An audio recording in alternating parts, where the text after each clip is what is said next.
Hello everyone, welcome to cryptocurrency mobile mining and trading. I'm Dixon, and I'm excited to have you here. After countless hours of research and testing, I'm here to bring you the most reliable, real-time updates, insights, and strategies to help you stay ahead in the world of crypto mining and trading. Let's explore opportunities, learn together, and grow our crypto knowledge and profits, all from our mobile devices. Before we dive into today's major news, if you're as passionate about crypto as I am, make sure you hit that subscribe button, give this video a big thumbs up, and don't forget to smash that notification bell. That way, you'll never miss out on the latest updates that could impact your portfolio. Your support helps the channel grow and allows me to keep bringing you this valuable content. Alright, let's get into the heart of today's discussion. We've got a bombshell topic that could fundamentally change the future of Ethereum. The co-founder himself, Vitalik Buterin, has issued a stark warning about the growing influence of Wall Street giants, specifically BlackRock, in the Ethereum ecosystem. This isn't just another headline. It's a potential turning point for the entire network. So, what's the big deal? Vitalik is concerned that as institutions like BlackRock dominate the Ethereum ETF market, the core principles of Ethereum could be at risk. He is pointing out to major threats that could centralize a network built on the very idea of decentralization. Let's break down the context. This all came to a head during the Funding the Commons event in Buenos Aires. Vitalik was on stage with Roger Dingledine, the co-founder of the Tor project. Dingledine asked a question that has been on the minds of many developers and crypto enthusiasts. How do you avoid capture by big behemoths like BlackRock? And Vitalik's answer was direct and eye-opening.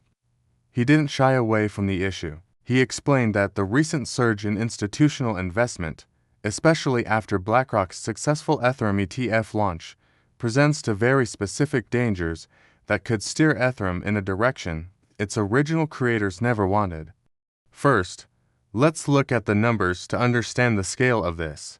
Right now, there are 9 US ETFs that collectively hold over $18 billion worth of ETH. On top of that, corporate treasuries hold another $18 billion. Think about that combined figure. It's massive. Some analysts are now predicting that institutions could soon control over 10% of Ethereum's total supply. This institutional floodgate opened wide after the SEC approved several Ethereum ETFs earlier this year, bringing a tidal wave of traditional capital into our space.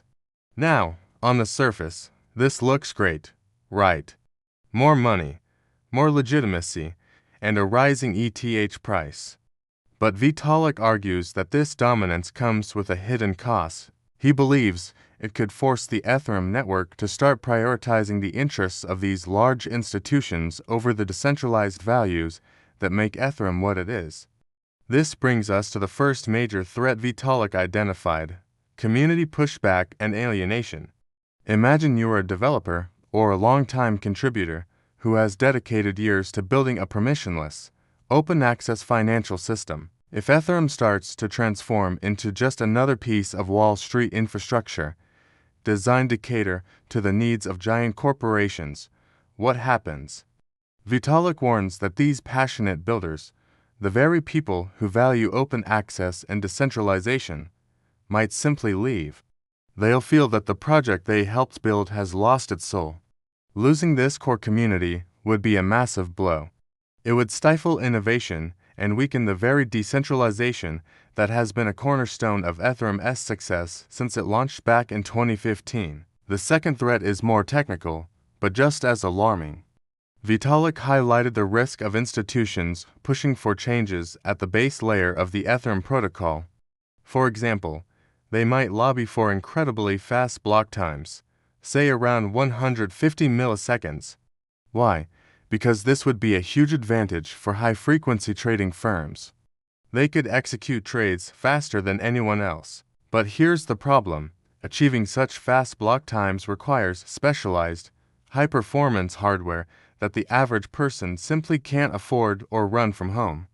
This would make it nearly impossible for ordinary users to run their own nodes. And if you can't run a node, you can't participate in securing the network.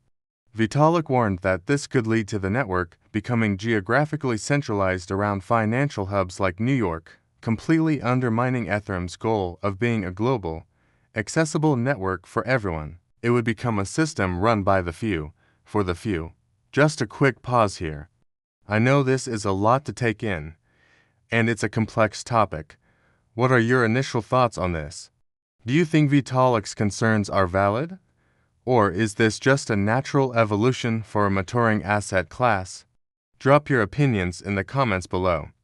I'm really curious to hear what you think, and I'll do my best to respond to your questions. And if you're finding this breakdown helpful, please take a second to smash that like button. It really helps the YouTube algorithm show this important conversation to more people. Now, let's put this into the larger picture. This isn't a new debate. Vitalik's comments are part of an ongoing conversation within the Ethereum community. We've seen similar discussions around issues like MEV, which is maximal extractable value, the growing staking dominance of platforms like Lido, and the role that ETF issuers should play in network governance. These topics have become even more urgent after the huge market inflows we saw into ETFs last quarter. The money is here, and now we have to deal with the consequences, both good and bad. So, what's the solution? Is it all doom and gloom? Not according to Vitalik. He offered a clear path forward. He believes that the Ethereum community must double down on what makes it unique, what Wall Street can't replicate. And what is that? A truly global, permissionless, and censorship-resistant protocol. He urged the community to continue focusing on strengthening decentralization, even if it means sacrificing a bit of convenience. The core values must be protected at all costs, especially now, with the rising tide of institutional interest. This is a critical moment for Ethereum. The decisions made now will shape its future for years to come. Will it remain a decentralized world computer for everyone, or will it become a high-speed playground for Wall Street? Vitalik is calling on the community, on us, to choose the former. It's a call to action to protect the core ethos of crypto. We need to stay vigilant. We need to participate in governance discussions. We need to support projects that prioritize decentralization. The allure of big money and mainstream acceptance is strong, but we can't let it compromise the very principles that brought us all to this space in the first place. This is about more than just the price of ETH.